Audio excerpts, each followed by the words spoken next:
The great assembly hall of Kepler Military Academy buzzed with excited chatter. Students from dozens of species filled the massive chamber, their various forms creating a colorful display of galactic diversity. Four-armed Zentaurians sat next to crystalline beings whose bodies sparkled under the lights. Tall, scaled draconians dominated the back rows while smaller insectoid species clustered near the front. Jake Martinez adjusted his uniform and tried to ignore the stares. Being one of only 50 humans among 3,000 students always made him feel exposed. He had worked hard to earn his place here, scoring in the top percentile on every entrance exam. Still, whispers followed him wherever he went. Commander Veltar stepped onto the platform, his blue skin gleaming under the spotlights. The Zentaurian's forearms gestured for silence, and the hall gradually quieted. His voice carried easily through the chamber's sound system. Students of the Academy, I have an important announcement regarding combat training protocols. Jake leaned forward, curious. Combat simulations were his favorite part of the curriculum. He had consistently ranked among the top performers, much to the surprise of his alien classmates. After careful review by the Galactic Council, effective immediately, human students will no longer participate in mixed-species combat exercises. The words hit Jake like a physical blow. Around him, alien students turned to stare at the humans scattered throughout the hall. Some looked surprised, others seemed pleased, and a few were already whispering excitedly. Veltar continued, his voice steady and official. This decision comes after extensive analysis of recent military engagements. Human behavioral patterns during combat scenarios have been deemed concerning by our military experts. Crix, a massive draconian sitting 3 rows behind Jake, let out a loud snort of laughter. About time they figured out the primitives couldn't handle real warfare, he said loudly enough for everyone to hear. Jake's hands clenched into fists, but he forced himself to remain calm. Getting angry would only prove their point about human aggression.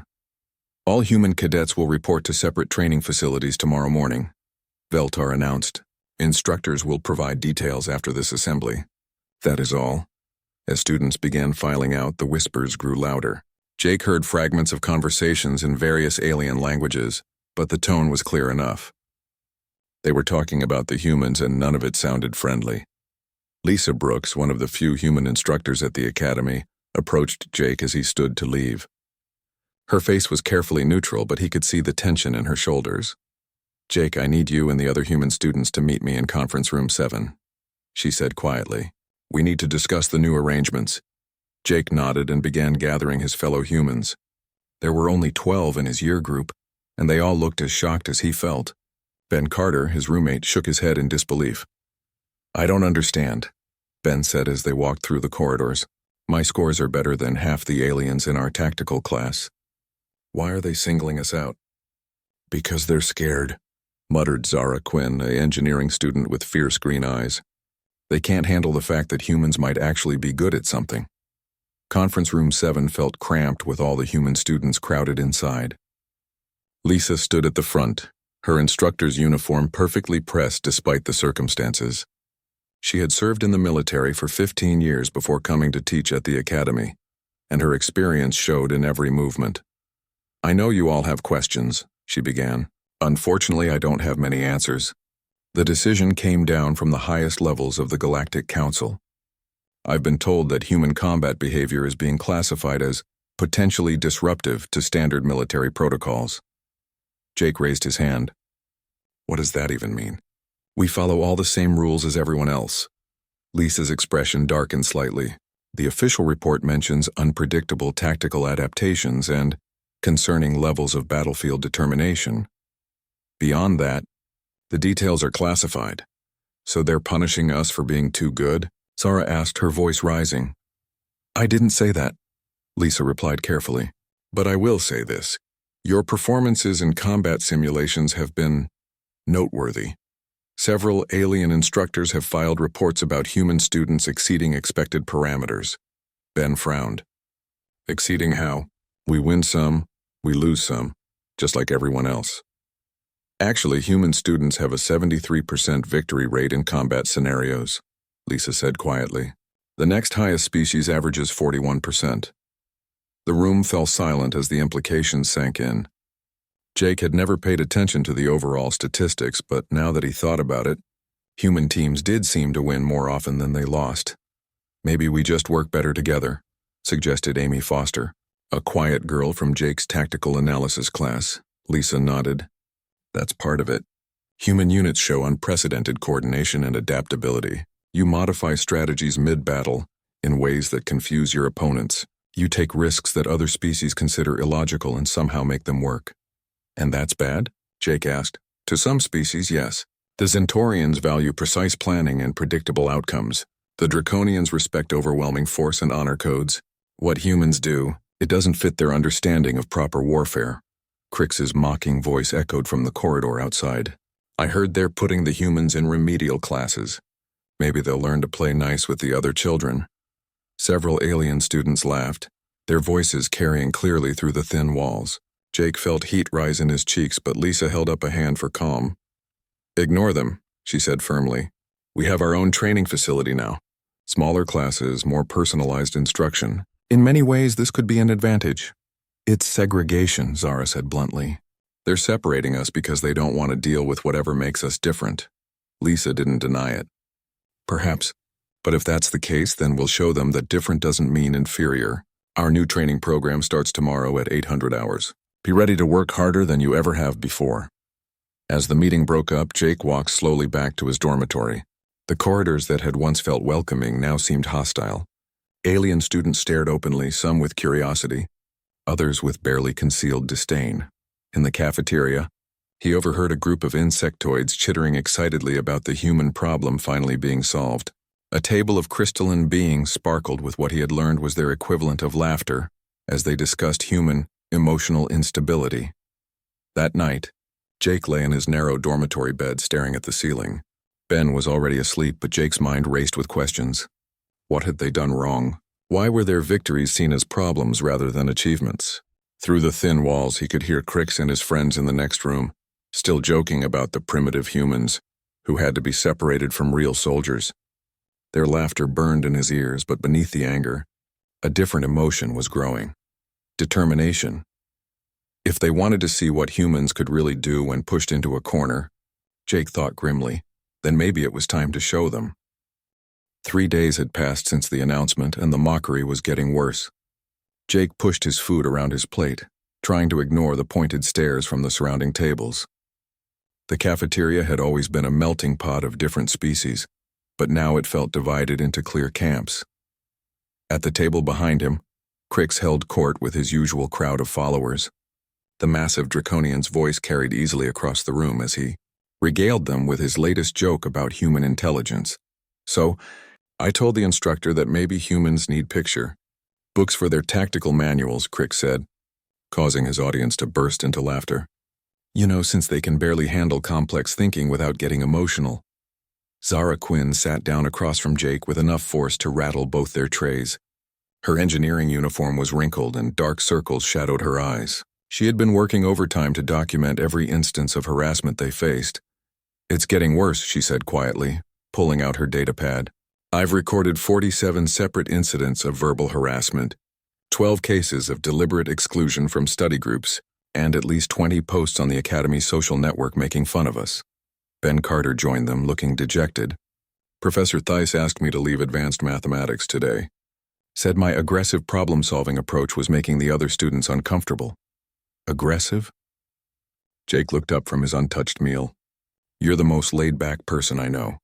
Apparently, working through problems quickly and asking direct questions counts as aggressive behavior, Ben replied bitterly. Across the cafeteria, a group of insectoid students had set up a small recording device. They were performing what they called human combat theater, complete with exaggerated grunting, chest beating, and wild swinging motions that bore no resemblance to actual human fighting techniques. This, normally one of the quieter students, was really getting into the performance. The small bug-like alien jumped around frantically, making loud roaring noises that were supposed to represent human battle cries. The gathered crowd was eating it up. Look at me, I'm a human warrior, Theiss buzzed in his high-pitched voice. I solve all problems by hitting them really hard and screaming about feelings. The performance ended to thunderous applause from the alien audience. Several students immediately shared the video to their social networks, adding captions like Primitive Warfare 101 and Why Humans Need Special Classes. Jake stood up abruptly, his chair scraping against the floor. The sound carried in the sudden quiet that fell over the nearby tables.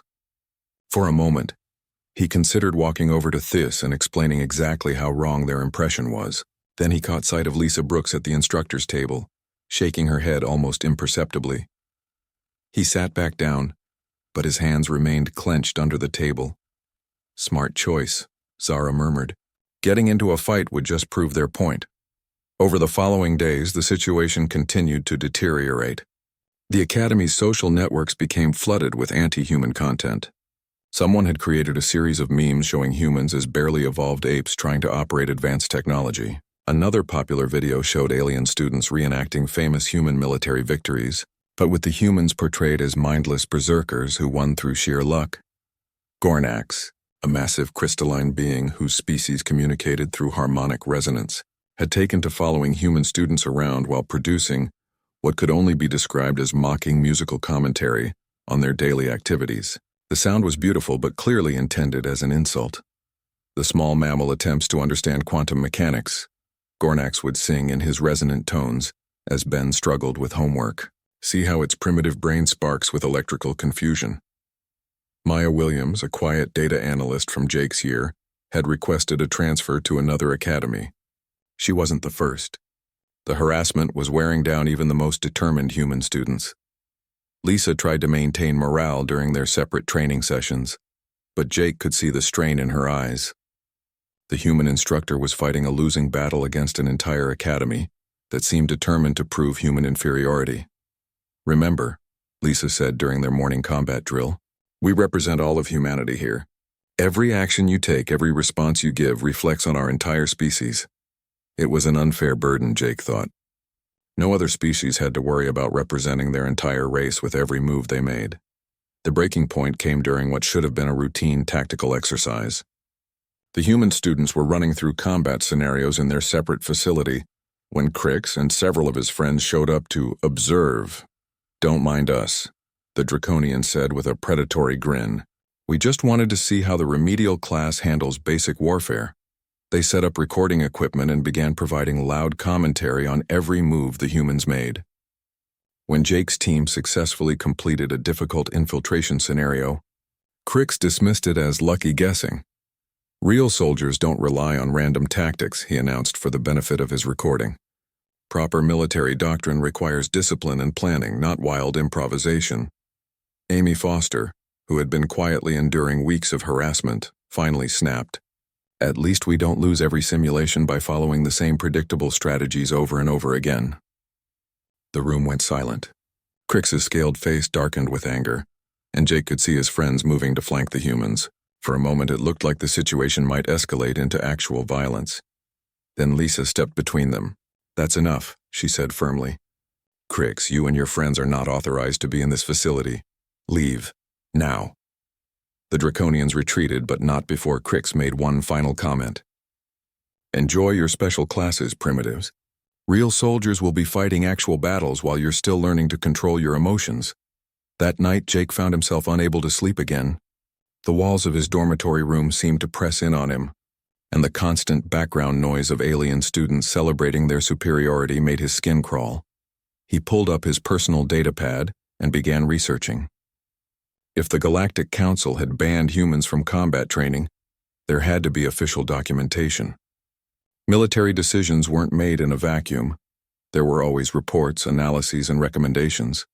What he found was frustrating in its vagueness.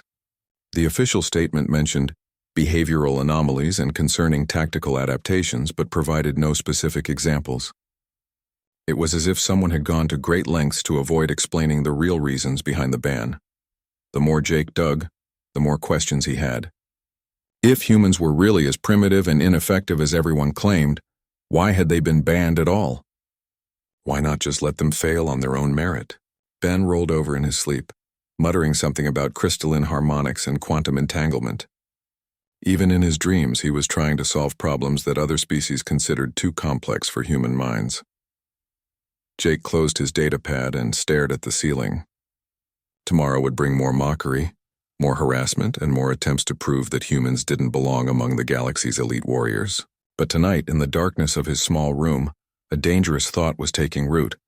What if the other species weren't mocking humans because they were inferior? What if they were mocking humans because they were afraid of what humans might actually be capable of? It was a wild theory, but Jake found himself unable to let it go. As he finally drifted off to sleep, he made a decision. He was going to find out what the Galactic Council was really afraid of, and why they felt the need to separate humans from the rest of the galaxy's military forces. The truth was out there somewhere, hidden behind classified reports and official silence. Jake was determined to find it. Jake spent his free time in the Academy's vast digital library, searching through military databases and historical records.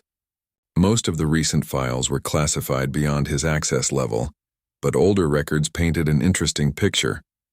Human military units had been involved in several major conflicts over the past decade, and their performance ratings were consistently high, too high. He was beginning to suspect. The breakthrough came when Maya Williams approached him during lunch. The data analyst had dark circles under her eyes and the jumpy manner of someone who hadn't slept properly in days. "I need to show you something," she whispered, glancing around the cafeteria nervously. "Not here. Meet me in Storage Bay 12 after evening classes." Storage Bay 12 was located in the old section of the Academy, far from the main student areas. Jake found Maya hunched over a portable terminal, her fingers dancing across holographic displays with practiced efficiency. "I've been digging through the Academy's network archives," she said without looking up. "Did you know that our acceptance rate to this academy is less than 2%? Lower than any other species," Jake frowned. "So, that just means we're held to higher standards." "No, you don't understand." Maya pulled up a series of charts and graphs. "Every other species has acceptance rates between 15 and 30%. The Draconians are at 28%. The Centaurians are at 19%. But humans, 1.7%. The numbers were stark and undeniable. Jake stared at the data, trying to process what it meant. "It gets worse," Maya continued. "I managed to access some preliminary performance reviews from the past 5 years. Human students don't just outperform other species in combat simulations. We dominate them. Our average victory rate isn't 73% like Lisa told us. It's actually 86%. Jake's blood ran cold. She lied to us?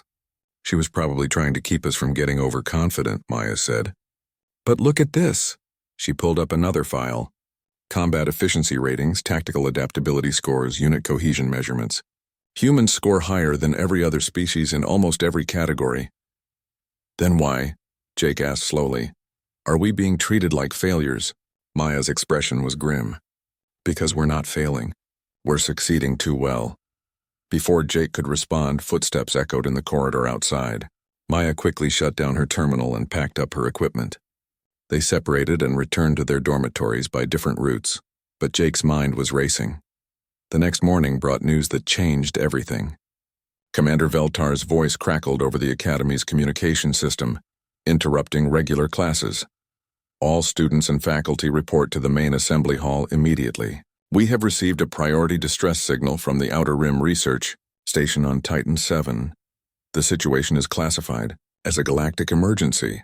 The assembly hall buzzed with nervous energy as thousands of beings gathered. Jake noticed that the human students were automatically directed to a separate section, still segregated even during a crisis. Admiral Korath, a grizzled Valkyrian veteran with scars covering half his reptilian face, took the platform. His presence alone was enough to silence the crowd. Korath was a legend, known for commanding successful campaigns against some of the galaxy's most dangerous enemies. 6 hours ago, we lost contact with Research Station Titan 7, Korath announced. Long-range sensors detected massive energy signatures consistent with hostile action. 3 rescue fleets have been dispatched. The Admiral paused, his yellow eyes scanning the crowd. All 3 fleets have been destroyed. We are dealing with an enemy of unknown capabilities and intentions. A collective gasp ran through the assembly. The Galactic Defense Force hadn't lost a fleet engagement in over 50 years. To lose 3 fleets in a single day was unprecedented. All advanced students are being recalled for emergency deployment, Korath continued. Combat training protocols are suspended. This is no longer an exercise. As students began filing out to receive their assignments, Jake noticed something interesting. The human students weren't being recalled. They were being told to continue with their regular classes as if nothing had happened. He caught up with Ben in the corridor. "Did you hear that? They're sending everyone except us." Ben's face was pale. "Maybe they think we're not ready for a real emergency." "Or maybe," Jake said quietly, "they're afraid of what might happen if they let us fight." That afternoon, reports began filtering back from the battle zone. The 4th Rescue Fleet had suffered heavy casualties before retreating. The 5th Fleet was missing entirely. Whatever was attacking Titan 7 was unlike anything the Galactic Defense Force had encountered before. Jake made a decision. He needed answers, and he knew where to find them. Dr. Helen Ross taught xenopsychology in the Academy's research wing. She was one of the few human faculty members with high-level security clearance, and Jake had heard rumors that she had worked directly with the Galactic Council on species integration issues. He found her in her office, staring at a wall display showing tactical readouts from the Titan 7 battle zone. Her graying hair was pulled back in a severe bun, and worry lines creased her forehead. "Dr. Ross, I need to ask you about the human combat ban." She looked up, her blue eyes sharp with intelligence. "Jake Martinez, isn't it? Top of your tactical class before the segregation." "Yes, ma'am." "Dr. Ross, I've been researching the official reasons for the ban, but none of it makes sense. If we're really as primitive as everyone says, why ban us at all?" Dr. Ross was quiet for a long moment, studying his face. Finally, she gestured for him to sit down. "What I'm about to tell you is classified," she said slowly. "But given the current crisis, perhaps it's time someone knew the truth." Jake's heart pounded as he took the offered chair. "The ban wasn't recommended because humans are too primitive for modern warfare," Dr. Ross began. "It was recommended because humans are too effective at it." The words hit Jake like a physical blow. "What do you mean?" "Human military units don't just win battles, Jake. They win battles they have no right to win. They turn defeats into victories through methods that other species find disturbing." Dr. Ross activated her wall display, showing a series of combat reports. The Galactic Council commissioned a study of human military effectiveness 3 years ago. The results were so concerning that the full report remains classified at the highest levels. Concerning how? Humans don't fight like other species. You adapt in real time to changing battlefield conditions. You use psychological warfare instinctively. You turn your enemy's advantages against them through tactics that seem to come from nowhere. Jake stared at the report scrolling past on the display. Unit after unit, battle after battle, all showing the same pattern. Human forces achieving impossible victories through unconventional means. Other species plan their battles in advance, Dr. Ross continued. They follow established doctrines and honor codes. Humans improvise. They find solutions that no one else would even consider. And that's bad? Dr. Ross's expression was troubled. It's terrifying. Do you know what Admiral Korath told the Council after fighting alongside human units in the Sigma conflict? Jake shook his head. He said that watching humans fight was like watching evolution in action. Every battle, every engagement, they became more effective. Not just individually, but as a species. He recommended that human military development be carefully monitored and controlled. The pieces were starting to fall into place, so they separated us to limit our effectiveness. To limit your development, Dr. Ross corrected. The concern was that unrestricted human military evolution could destabilize the balance of power in the galaxy. Jake sat back in his chair, overwhelmed. But now there's a real crisis. Yes, Dr. Ross said quietly. And conventional tactics aren't working against whatever is attacking Titan 7. As if summoned by their conversation, Veltar's voice crackled over the communication system again. Attention all personnel. The 6th Fleet has been destroyed. Admiral Korath is requesting immediate consultation with all available strategic experts. Dr. Ross and Jake looked at each other. In the distance, they could hear alien students talking nervously about the unprecedented losses. The Galactic Defense Force was facing something it couldn't handle using traditional methods. Dr. Ross, Jake said slowly, what exactly did our units encounter that made the Council so afraid? She was quiet for a long moment before answering. Something called the Hive. A collective consciousness that had never been defeated in battle. Until it met humans. Jake felt a chill run down his spine. And now? Now, Dr. Ross said grimly. I think the Hive has found Titan 7. The 7th Fleet's destruction came just as Jake was leaving Dr. Ross's office. Emergency alarms blared throughout the academy as news of the catastrophic loss spread. In less than 12 hours, the Galactic Defense Force had lost more ships and personnel than in the previous decade combined. Jake hurried back to the human dormitory, where he found his fellow students gathered around a news display. The reports were grim. Whatever was attacking Titan 7 had systematically destroyed every ship sent against it. The few survivors described an enemy that seemed to predict every move, counter every strategy, and adapt to every tactic faster than military commanders could implement them.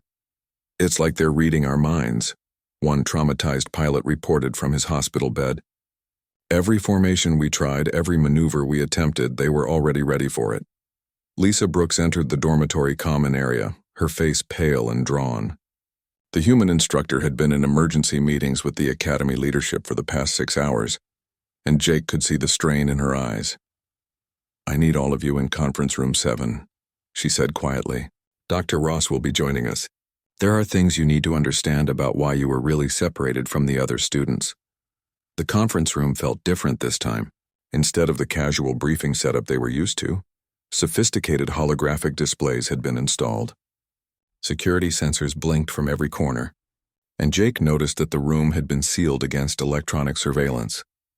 Dr. Ross arrived carrying a secured data cylinder, the kind used for the highest levels of classified information. Her hands shook slightly as she inserted it into the room's central console. "What you're about to see," she began, "is the real reason for the human combat ban. This footage is classified at a level that requires direct authorization from the Galactic Council to view." The lights dimmed, and the holographic display activated. Jake found himself looking at a star field with what appeared to be a massive space battle in progress. Ships of various designs were engaged in combat, but it was immediately clear that one side was losing badly. "This is the Battle of Kepler's Edge, 18 months ago," Dr. Ross narrated.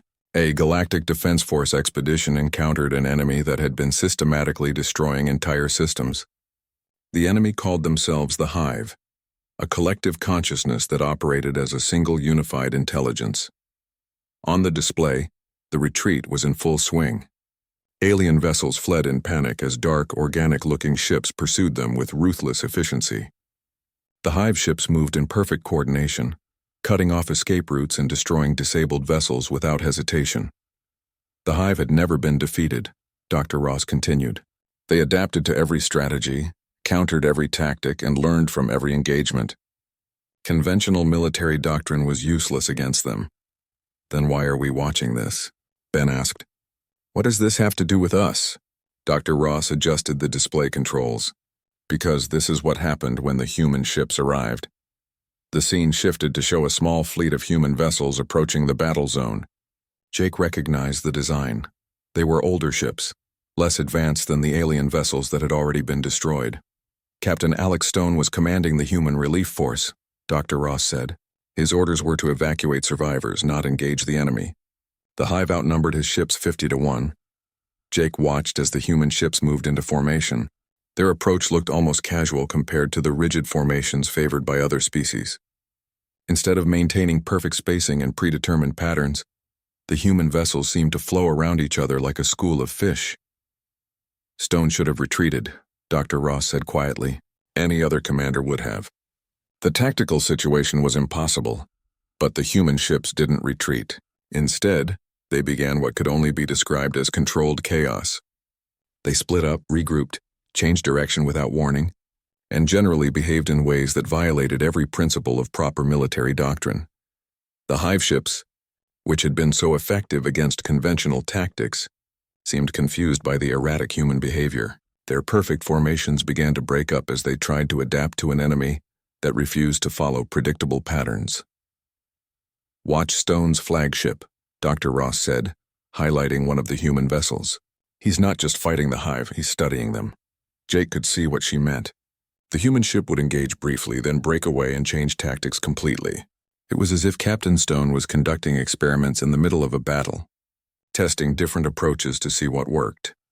"Other species plan their battles in advance and execute those plans," Dr. Ross explained. "Humans plan, execute, observe, adapt, and plan again all simultaneously. Stone was learning how the Hive fought even as he fought them. The battle continued, and slowly, incredibly, the tide began to turn. The human ships weren't winning through superior firepower or technology. They were winning through pure unpredictability. Every time the Hive adapted to one human tactic, the humans would switch to something completely different. "Look at this maneuver," Dr. Ross said, slowing the playback. "Stone's ship appears to be retreating in panic, but he's actually luring 3 Hive vessels into a trap. When they pursue, thinking they have him cornered, he suddenly reverses course and attacks from an angle they weren't expecting." The alien students who had mocked human tactics as primitive would have been horrified to see this display. Captain Stone wasn't just thinking outside the box, he was rewriting the rules of engagement in real time. "The most remarkable part," Dr. Ross continued, "was how Lieutenant Grace Adams coordinated the other human ships. She wasn't giving them detailed orders like a traditional commander. She was giving them problems to solve and letting them figure out their own solutions." Jake watched in fascination as the human fleet operated like a living organism. Each ship seemed to know what the others were doing without constant communication. They covered each other's weaknesses, exploited each other's strengths, and adapted their tactics based on what their fellow humans were learning about the enemy. "The Hive had never encountered anything like it," Dr. Ross said. "They were designed to analyze, adapt, and overcome any military strategy. But humans weren't following any strategy. They were improvising, creating new tactics faster than the Hive could process them." The climax of the battle came when Captain Stone did something that defied all logic. His damaged ship, barely operational and facing 3 fully functional Hive vessels, suddenly accelerated directly toward the enemy formation. "He's going to ram them," Amy whispered. But at the last moment, Stone's ship didn't ram the Hive vessels. Instead, it used its momentum to slingshot around them, ending up behind the enemy formation with a clear shot at their command ship. The psychological impact was immediate. The Hive ships, which had fought with perfect coordination throughout the battle, suddenly began to scatter. For the first time in their recorded history, the Hive was retreating. They weren't retreating because they were outmatched, Dr. Ross said as the footage ended. They were retreating because they couldn't predict what the humans would do next. For a collective consciousness that relied on perfect information and logical analysis, facing an enemy that was fundamentally unpredictable was traumatic. The conference room was silent for a long moment. Jake stared at the now dark display, trying to process what he had seen. "The Galactic Council watched this footage and others like it," Dr. Ross continued. "They saw human military units achieving impossible victories through methods that no other species could replicate or even understand. The recommendation for the combat ban came from fear, not from any belief that humans were primitive." "Fear of what?" Zara asked. "Fear that if humans were allowed to fully develop their military capabilities, they might become impossible to control. Fear that human unpredictability might destabilize the careful balance of power that keeps the galaxy peaceful." Jake looked around at his fellow students. Ben with his gentle nature, Amy with her quiet intelligence, Zara with her fierce determination. These were his friends, people he had trained with and trusted. The idea that anyone would consider them dangerous seemed absurd. "But now the Hive is back," Lisa said quietly, "and conventional tactics aren't working against them at Titan 7. Dr. Ross nodded grimly. "Admiral Korath has requested access to the classified human combat files. He wants to know if there are any human tactics that might be effective against this new Hive assault." Jake stood up slowly. "There are," he said quietly. "But not from files or databases." Everyone turned to look at him. "You want to know how to fight the Hive?" Jake continued, feeling a strange calm settle over him. "Stop trying to predict them. Stop following standard procedures. Stop being afraid of doing something that might not work." He looked around the room at faces that were just beginning to understand. "Start fighting like humans." The emergency meeting was called within hours of Dr. Ross's revelation. Jake found himself standing in the Academy's main briefing room, surrounded by alien students who had spent weeks mocking him and his fellow humans. The atmosphere was tense and uncomfortable, but desperation had a way of breaking down barriers. Admiral Korath stood at the front of the room, his scarred face grim with exhaustion. Behind him, tactical displays showed the continuing disaster at Titan 7. The 8th and 9th fleets had been destroyed attempting to reach the research station, and long-range sensors suggested that whatever the Hive was doing there, it was almost complete. "Ladies, gentlemen, and honored beings," Korath began, his voice hoarse from hours of strategic planning. We are facing an enemy that has systematically destroyed every force we have sent against it. Conventional tactics have failed. Overwhelming firepower has failed. Even our most advanced technological advantages have failed. Crick shifted uncomfortably in his seat near the front. The massive draconian's usual arrogance was notably absent. Jake noticed that many of the alien students who had been so quick to mock humans now seemed subdued and uncertain. We have one option remaining, Korath continued. Colonel Sam Murphy, recently recalled from retirement, will be leading an experimental mixed species unit to Titan 7. The tactics and strategies employed will be unconventional. A door at the side of the briefing room opened, and Jake's breath caught. Colonel Murphy was clearly human, but unlike any human officer Jake had ever seen. The man moved with the fluid grace of a predator, and his eyes seemed to take in everything at once. Behind him walked Lisa Brooks, now wearing the insignia of a major. Colonel Murphy has more experience fighting the Hive than any living being, Korath announced. He was Captain Stone's tactical officer during the Battle of Kepler's Edge.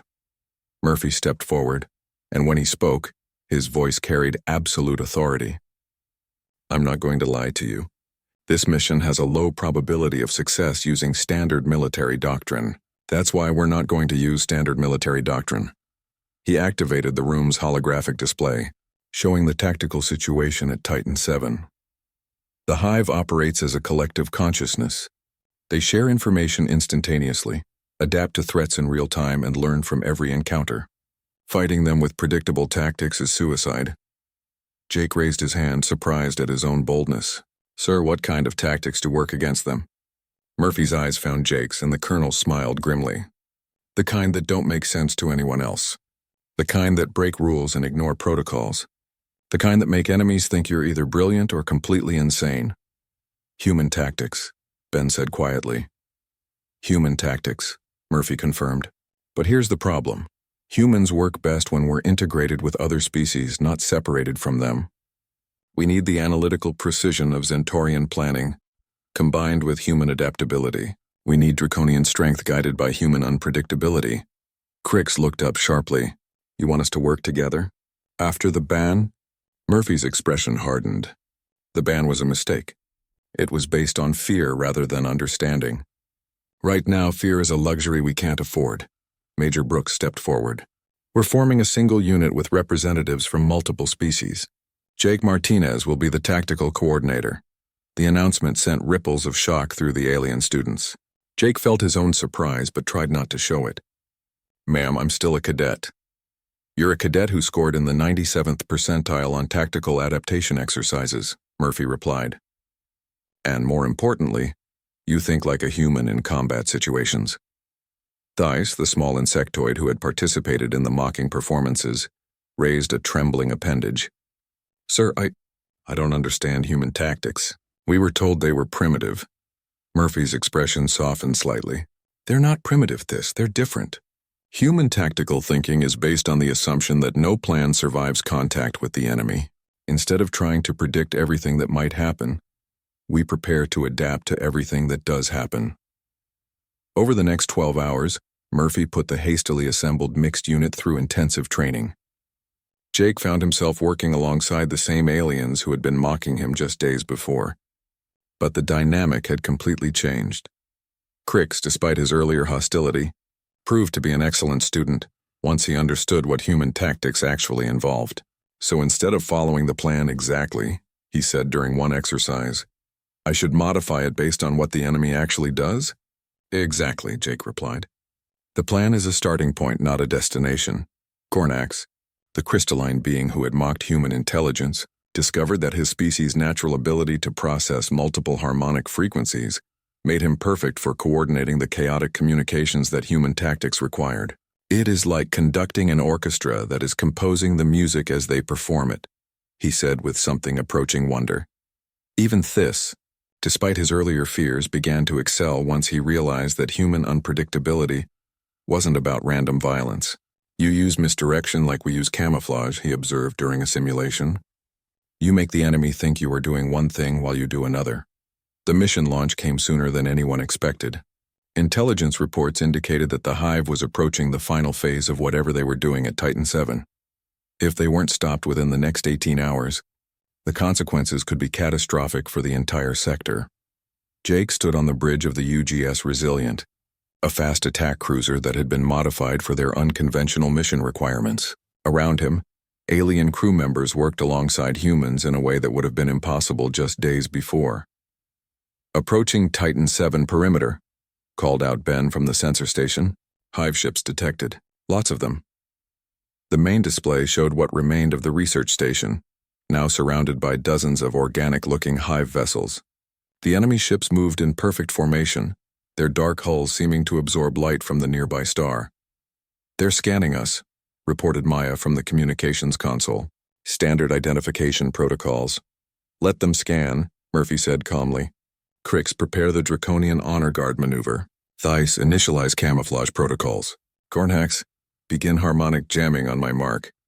Jake watched the tactical display as the Hive ships began to move toward them.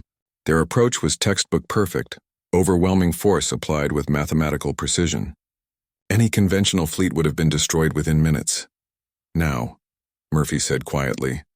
What followed was unlike any battle in recorded military history. The Resilient didn't retreat or advance in any predictable pattern. Instead, it began what could only be described as an elaborate dance, with each crew member contributing their species' unique abilities to create something entirely new. Crix's Draconian Honor Code demanded direct confrontation, but Jake had taught him to use that as misdirection. While the Hive ships prepared for a frontal assault, Thais used insectoid camouflage techniques to mask the ship's real intentions. "They're adapting to our approach vector," Maya reported. "Good," Jake replied. "Gornak, switch to pattern 7. Ben, calculate firing solutions for targets that don't exist yet." The Hive ships, which had been so effective against conventional tactics, began to show signs of confusion. Their perfect formations started to break apart as they tried to counter tactics that seemed to change faster than they could process. "It's working," Crix said with amazement. "They cannot predict what we will do because we are not following any doctrine they understand." The battle continued for what felt like hours, but was probably only minutes. The mixed crew worked together with an efficiency that surprised even Murphy. Each species contributing their strengths while human. Unpredictability tied everything together into something greater than the sum of its parts.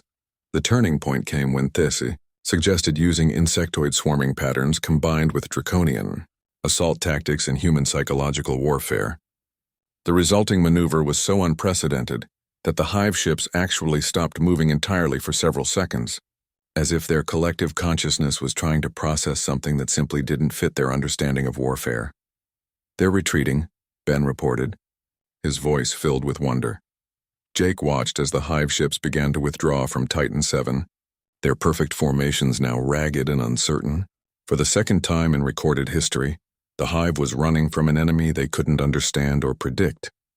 In the aftermath, as rescue ships arrived to evacuate the research station survivors, Jake found himself standing in the Academy's main assembly hall once again. But this time, the atmosphere was completely different. Crix stood at the podium, his massive frame somehow seeming smaller and more humble than before. "I owe the humans an apology," he said, his voice carrying clearly through the packed hall. "I mocked what I did not understand. I ridiculed tactics that I was too proud to learn from." Around the hall, other alien students nodded in agreement. This stood up in his section. "We performed shameful displays based on ignorance," the insectoid said. "We ask forgiveness and the chance to learn." Commander Veltar stepped forward to address the assembly. "Effective immediately, the human combat ban is lifted. Furthermore, human tactical